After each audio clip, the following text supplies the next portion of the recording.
최일구의 허리케인 라디오.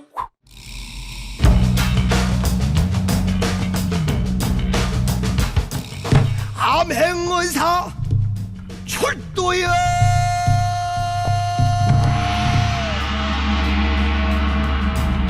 서민이 행복한 사회, 의리 웃는 사회, 먹고 사는 일이 즐거운 사회를 만들기 위해서 한 주 한 번 암행어사 출두합니다. 기해년 민생점검 프로젝트 안진걸의 암행어사 민생갑봉이 민생경제연구소 안진걸 소장 어서 오세요. 네, 안녕하십니까. 예. 추석 연휴는 잘 보냈어요? 예, 잘 보냈고요. 오늘 정말 우리 민생 소식은 명절 뒤끝. 예. 우리 그냥 넘어가지 않습니다. 정리 좀 할까요? 예, 그러면? 정리 좀 할게요. 자. 특히 일요일 날 방송하셨잖아요. 앵디님한테 제가 그렇게 12일부터 14일까지 고속도로 면제된다 하는데 그날 그 윤석열 씨랑 아 맞아, 헷갈리잖아요. 제가 실수했어요. 예. 앵디님이 오늘까지인 것 같다는데 우리 이제 막 차 타고 오면 사람들이 뭐야 오늘 면제 안 되는 날인데 왜 난리 났어요. 옆에서. 아, 다시 한번 죄송합니다. 제가 착각을 14일 해가지고. 14일 밤 24시 이후에 예. 그러니까 14일 밤 24시 1분 전에만 도착해도 그러니까 11시 59분에 들어온 사람 면제인데 예. 12시 1분에 들어온 사람은 부과했어요. 네. 그걸 그러니까 속도 조절 잘 해야 돼요. 그 시점에서. 그래서 제가 이번 도입부터 말씀드렸는데 이게 이런 문제가 있더라고요. 네. 고속도로 통행료로 면제를 받으려고 그 시간 안에 출발하고 그 시간 안에 가니까 그때 조금 더 막혔어요. 예. 이번에 어떤 일이 있었냐면 예. 빅데이터상 추석 전날이 사고도 많이 나고 차가 막힌다고 나왔잖아요. 예. 근데 오히려 그날은 많이 안 막혔고요. 추석 전날은 그래서 안 막히고. 고속도로 통행료 면제가 시작되는 이제 0시가 지나서요. 예. 사람들이 새벽이면 안 막힐 거라 생각해서 추석 연휴 전날 새벽 있잖아요. 예. 이때 많이 나왔어요. 저도 4시 반쯤에 나왔는데 세상에 예. 그때부터 막혀 있는 거예요. 오. 저 고향 가는 길 11시간 걸렸습니다. 11시간? 예. 야. 근데 힘들긴 했지만 통행료 면제되니까 마지막에 갈 때는 웃음이 나더라고요. 네. 이렇게 많이 걸렸는데 만약에 통행료까지 받으면 고속도로 통행료인데 거북이도로 통행료 받으면 얼마나 열받습니까? 사람. 그렇죠. 그래서 이 정책은 참 좋은 정책이다. 네. 다만 12일에서 14일까지 3일만 하니까 나머지 휴일날 올라오는 분들이 통행료를 내게 되잖아요. 그러니까요. 그래서 저는 빨간 날 명절 휴일이면 빨간 날은 다 적용하는 게 맞고 분산 효과도 생기겠다. 이런 정책 제안을 지금 강력하게 봅니다. 민생경제연구소에서 책임지고 한번 해보시죠. 예, 그러니까 명절 연휴가 4일이 도일다 하면 어떤 이게 예를 들면 그 3일 안에 휴게소 통행료를 고속도로 면제 받으려고 막 서둘러서 그 3일 안에 오고 가는 게 그렇죠. 분산이 되잖아요. 예. 그래서 조금 더 분산 효과가 있으니까 실제 일요일 날은 덜 막혔거든요. 예, 맞아요. 일요일 날은 많이 안 막혔어요. 예, 토요일 날도 낮에 올라오는 팀은 많이 막혔습니다. 예. 예. 또 다른 뭐 개선할 예. 점 같은 게 있다면? 우리 제일 그다음에 이제 졸음휴게소하고 제가 항상 화장실 문제에 예민하잖아요. 예. 졸음휴게소 고속도로 휴게소를 이번에 제가 비행기 내려갈 때 아주 장시간 때 여러 군데를 들면서 봤는데 일단 졸음휴게소마다 화장실이 다 비치가 됐어요. 네. 문재인 정부 이건 잘한 건데. 간이 화장실 말씀하시는 거죠? 예전에는 졸음휴게소의 절반 정도 화장실이 없었어요. 박근혜 정부 때만 해도. 그래서 제가 계속 문제 제기했거든요. 아니 졸려서 들어갔는데 쉬러 갔는데 그 참에 용변도 보고 씻어야지. 그래야 졸음도 날라. 이제 이건 다 됐는데 다만 여전히 보니까 많이 줄이 서 계시는 거예요. 네. 그래서 졸음휴게소든 정규휴게소든 명절 때는 간이 화장실을 임시 화장실을 몇 개를 더 놓자. 예. 그 큰 돈도 안 들 텐데 사람들 줄을 얼마나 길게 섰는지 몰라요 이번에. 네. 정말 아마 이 방송 들으신 분들은 휴게소에서 길게 쓰셔가지고 고생하신 분들은 아마 공감할 거예요. 그래서 안진걸 소장은 추석 연휴 때 귀성 귀경하면서도 그냥 예. 왔다 갔다 하신 게 아니고 다 그렇죠. 계속 현장 체크했어요. 조사하면서. 체크했고요. 그 다음에 제가 고향 이제 남도로 갔는데 네. 전남 하순이라는 곳인데 정말 괜찮았어요. 일본 불매 현수막이 곳곳에 걸려 있더라고요. 아 그래요? 예, 이번 추석 기간에도 일본 제품은 취급도 판매도 하지 않는다라는 현수막을 걸어놨더라고요. 그래서 코끝이 찡했겠어요. 예, 코끝 정말 찡했고 제가 그래서 페이스북에 굉장히 뭐 조국 후보에 대한 보도로 모든 게 너무 과잉 보도로 이런 논란이 너무 심했잖아요. 이 와중에도 이렇게 고향에 민초들이나 중소상인들이 일본 불매운동에 적극적으로 참여하고 있다. 이게 나는 추석 최고의 선물이다. 가만 있어봐. 이렇게 저는 이번에 진짜 고향을 이렇게 못 말씀드렸어요. 내려가가지고 이번 추석 연휴 때 청취자분들 그 고향 내려갔더니 지금 안진걸 소장 얘기한 것 마냥 현수막에 일본 제품 불매 운동 혹시 그런 예. 캠페인 있었는지 아니, 실제로 있었을 문자로 거예요. 좀 보내주시기 설마 바랍니다. 저희 전남 하순 시장 시골 장터만 했겠어요? 여러 장터나 상인 단체들이 곳곳에 걸어놨더라고요. 청년 네. 단체들도 이건 분명히 우리 동네만 그럴 리가 없다라는 거 말씀드리고요. 간이 휴게소 이제 얘기해봤고 그다음에 이제 여기서 제일 우리 이제 이번 국민들이 제일 받았던 게 휴게소 음식 문제입니다. 뉴스도 났잖아요. 예, 일단 뉴스도 나왔잖아요. 특히 더불어민주당 을지로위원회 위원장을 했던 우원식 의원이 이건 이제 저 추석 전에 갔다 오신 거예요. 이분은 8월 21일 날 예. 라면이 5,000원이 나왔는데 어떻게 명동이 제일 땅값 비싼 명동도 4,000원이고 김치도 주는데 네. 여기 포인트가 굉장히 중요합니다. 어떻게 공공기관이 운영을 하고 땅값이 더 저렴한 고속도로 휴게소에서 네. 5,000원이 나오고 또 심지어 6,000원짜리도 있거든요. 뭐 새로 들어가면. 네. 근데 단무지만 하나 주더라는 겁니다. 김치도 안 주고. 네. 근데 이분이 이걸 글을 올렸는데 호응이 너무 좋았던 거예요. 사람들한테. 예. 근데 저는 이제 여기서 두 가지를 지적하고 싶어요. 저기 잠깐만요. 예. 지금 TBS 텔레비전으로 우원식 의원 SNS 페이북 글이 조금 전에 있었는데. 아, 예, 네. 맞습니다. 그 페이스북 글이 화제가 됐습니다. 8월 21일 날 올렸는데, 그러니까 예. 어떻게 보면 이제 추석 연휴를 앞두고 먼저 선제적으로 지적을 하신 거죠. 어떻게 라면이 5,000원에 그 다음에 뭐 김치볶음 아까 이제 우리 방금 2부 마지막에 현숙 가수님의 김치볶음밥 노래 나왔잖아요. 너무 네. 재밌었는데 김치볶음밥, 김치덮밥 8,000원. 그리고 육개장 칼국수 6,500원인데 단무지만 주더라는 겁니다. 김치도 안 주고 이제 자 이건데 왜 이렇게 비싼 거예요? 그러니까 제가 그 이야기 하기 전에 이제 추억 속에 예전에 아까 현숙 선생님이 김치볶음밥 불렀는데 사실 예전에 건아들이라는 가수가 김치라는 유명한 노래 불렀습니다. 예. 만약에 김치가 없었더라면 무슨 맛으로 라면 먹을까? 그러니까 세상에 라면 주면서 김치 안 주면 이거 굉장히 한국 사람들 분노하는 코드거든요. 미국도 아니고 한국. 예, 그러니까요.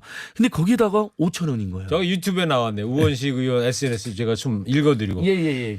여주 아주 맛있는 휴게소 퀘스천 마크 참 기가 막힌다. 라면 한 그릇에 5,000원, 육개장 칼국수 6,500원, 김치덮밥 한 그릇에 8,000원. 명동 한복판 식당 음식 가격이 아니다. 예. 그러니까 저런 지적을 해주시면서 저분이 굉장히 이제 초기적으로 21일 날 문제 제기를 하시고 20일 날 바로 법안을 내셨더라고요. 네. 한국도로공사법 개정안인데 지금 막 파악해 보니까 도로공사가 관할한 휴게소 195개 중에 직영이 3개밖에 되질 않는 거예요. 전국 휴게소 중에 세 개밖에 직영하는 되질 게 않는 3군데밖에 거예요. 안 돼요? 그러니까 어떻게 하겠습니까? 위탁을 주겠죠. 예. 그럼 위탁업체가 입점업체한테 자 가비도로공사 위탁업체가 네. 그다음에 병이 입점업체예요. 아. 라면 판업체 쉽게 말해서 그다음에 정이 누굴까요? 가불병정. 소비자. 저희 같은 소비자들인 거예요. 뭣도 모르고 그냥 잠시 그래도 피곤해서 쉬러 갔더니 5,000원에서 10,000원 받아버리면서 많이 받는 데는데요. 심지어 2만 원까지 합니다. 비싼 데는 그러니까 라면 말고 음식 1인분 값이요? 예, 2,000 무슨 여기 제가 적어왔는데요. 무슨 호텔도 제일 비싼 아니고. 데가 명가에 뜰 소 불고기 반상. 아 여기는 이제 민자에서 제일 비싼 거 15,000원. 우리 민자는 15,000원인데 예. 랍스타 반마리 토마토 파스타가 19,800원. 시흥 하늘육에서 이렇게 와. 2만 원까지 되는 거예요. 이제 근데 왜 이렇게 비싼가? 아까 말씀드린 것처럼 명동보다 더 비싼 거잖아요. 예. 문제가. 그래서 가불병정 구조를 해놔가지고 을한테 이제 위탁을 줬잖아요. 그럼 을은 도로공사에 15%에서 20% 안팎의 수수료를 내요. 그러니까 그 수수료를 매출의 수수료를 내니까 자기들은 이윤을 내기는 어떻게 하겠어요. 입점업체한테 한 30에서 30%를 또 부과를 해요. 예. 그래서 입점업체가 평균적으로 지금 알아보니까 45%에서 50%를 수수료 내고 있는 거예요. 와. 그러니까 5,000원짜리 라면 팔면 2,500원이 수수료 나가는 거예요. 그것을 도로공사하고 위탁업체가 나눠 가지는 거 구조로 되어 있어요. 그러면은 만약 이 입점업체 라면 가게 주인 같은 경우는 5,000원을 받았어요. 그럼 2,500원, 2,000원, 2,500원을 저쪽으로 줘야 된다는 얘기네. 그렇죠. 그러면 나머지 2,500원으로 재료값하고 도매 비용 내고 인건비 하니까 예. 당연히 가격을 올릴 수밖에 없겠고 그러니까. 그다음에 김치라도 아끼려고 단무지. 예. 그 단무지도 중국산 단무지를 가능성도 있으니까 우리가 잘 살펴봐야 그렇게 됩니다. 힘들게 운영하시면서도 이 이유는 좀 남기셔야 되니까 그렇게 그런 현상이 지금 한 청취자께서요. 저도 휴게소에서요. 5,400원짜리 김밥 먹었어요. 예전에 휴게소가 아니더라고요. 예. 아니 김밥 한 줄이 5,400원? 그러니까 그 충무김밥 맛있잖아요. 그러니까 이게 3,4,000원이면 될 건데 5,400원 예. 중에 한 40% 뗀다 그러면은 40%를 떼버리는 겁니다. 많게는 50%, 많게는 60%도 떼버리는 게 이 있더라고요. 김밥 주인님도 결국엔 2천 몇백 원밖에 못 번다는 얘기네요. 맞습니다. 그러면 이 구조에서 누가 돈을 제일 많이 벌겠습니까? 일단 도로공사가 아까 제가 말씀드린 15% 20% 정도 떼간다 그랬잖아요. 나머지 그럼 30% 안팎은 위탁업체가 떼가잖아요. 그러니까요. 자, 만약에 도로공사가 직영을 해가지고요. 본인들이 그냥 25% 받고 나머지 그냥 입점업체에 바로 한다면 훨씬 예, 싸지겠네요. 훨씬 저렴하고 도로공사도 돈 더 버는 거잖아요. 어떻게 보면요. 근데 왜 그렇게 안 해요? 자기들이 관리하기 싫은 거죠.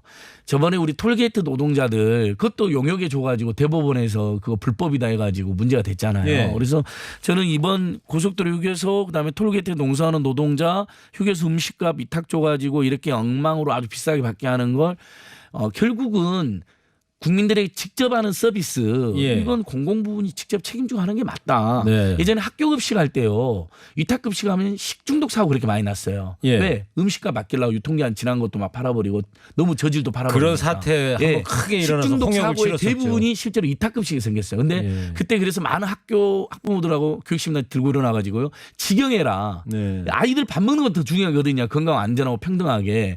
그래서 직영했더니 그때부터 식중독 사고 거의 안 나는 거예요. 그렇군요. 잠깐만요. 청취자분들이 아주 같은 생각 갖고 있다고 문자 보내주고 계신데 형님 우리 화물차 기사들은요 매일 당하고 있습니다. 진짜 마지못해 먹습니다. 그러니까요. 안 소장님 조금 메모 좀 해주세요. 예, 제가 지금 메모해놓고요. 화물차 기사님들 예. 매일 그러시고 당하고 있대요. 다른 분인데 도로공사에서 업체에 위탁할 때 입찰 비용이 엄청난 걸로 압니다. 그 이유 때문에 비싼 음식을 먹는 겁니다. 위탁업체 선발할 때 비용이 많이 든다고군요. 그렇죠, 그렇죠. 예. 라면값 비싼 거, 휴게소 음식값 비싸고 맛없는 거 이번에 하셨어요. 저는 2011년부터 고속도로 휴게소에서는 먹지 않습니다. 고질적인 문제죠. 이분은 2011년부터 휴게소 그냥 안 가신다는 얘기예요. 그죠? 음식을 예, 안 드시긴다. 맞습니다. 이제 그게 한 번만 더. 기분이 언짢으셔서 비싸기로 유명한 데가요. 송산 포도 휴게소입니다. 거기는 기사님들 무슨 욕 나오는 아주 비싼 휴게소입니다. 송산 포도 휴게소가 어느 고속도로변인지는 제가 잘 기억이 안 나네요. 네. 아무튼 시흥하늘이 2만 원까지 있고 마장 복합시 18,000원짜리 있고 네. 외송 목포가 16,000원짜리 있고 이제 요거는 한번 저기 국정감사 자료로 나온 거예요. 예. 그러니까 언뜻 보기에도 너무 비싸잖아요. 세상에 왕갈비탕이 17,000원이래요. 갈비탕 하나에 뭐 왕이 들어가 있는 것도 아니고. 아니 갈비탕 맛집 가도 요즘에 10,000원에서 15,000원이면 먹거든요. 네. 알잖아요. 아 여기 상암동도 예. 비싸야 12,000원인데 한 그릇이. 그러니까요. 매운 속 제육볶음 마장 복합 제육볶음 15,000원 너무합니다. 이렇게 네. 비싼 이제 이렇게 된 이유가 방금 지적을 잘해 주신 것 같아요. 예. 지금 위탁업체한테 네. 수수료를 많이 받은 위탁업체들은 또 이제 그 도로공사 탓을 하는데 네. 사실 위탁업체도 입점하는 관리만 하는 거잖아요. 예. 입점업체도 지금 많이 가져갑니다. 그러니까 라면 값을 아까 말한 것처럼 5,000원에서 2,500원을 우리 라면 가게 사장님이 내면 예를 들면 업체가 1,750원, 위탁업체가 그다음에 도로공사가 한 뭐 750원 가져간다는 분석도 있더라고요. 네. 그러니까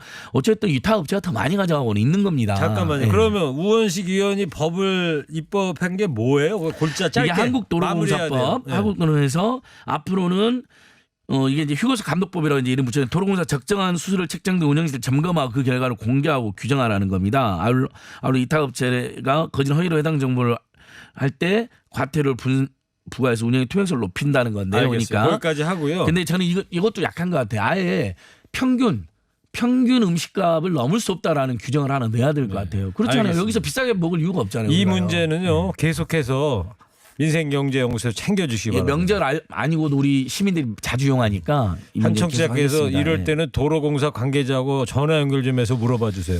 알겠습니다. 다음에 이런 아이템을 갖고 이야기할 때는 도로공사 쪽도 사전 섭외를 해서 갑자기 지금 섭외하기 이번 힘드니까. 주에 한번 저도 연락해 갖고 오겠습니다. 또. 그러세요. 예. 지금 도로공사 사장이 누구시죠? 민주당 정치일출 이강래 사장인데요. 맞아. 이강래 톨게이트 노동자들 이 정규직화, 사장님. 예, 그러니까 안 하고 있어요. 이강래 사장님, 뭐 신경 좀 써주세요. 혹시 이 맞습니다. 방송 듣고 계시나 모르시겠네. 음식값은 내리고 화장실은 늘리고 예. 이 두 개가 제일 예민합니다. 우리 국민들. 이강래 사장 안 들면 혹시 도로공사 직원들 중엔 듣고 계신 분이 계실 텐데. 듣고 계신 분도 많이 있을 거예요. 이강래 사장님한테 최일구의 허리케인 라디오에서 이런 얘기였다고 꼭 좀 전해 주십시오. 예. 자, 안진걸 암행어사 여기서 예. 마치겠습니다. 이 고속도로 휴게소 문제 계속 신경 써주셔야 돼요. 음식값은 내리고 화장실은 늘리고. 알겠습니다. 네. 감사합니다. 고맙습니다. 일부 행기의 이야기를 더 듣고 싶다면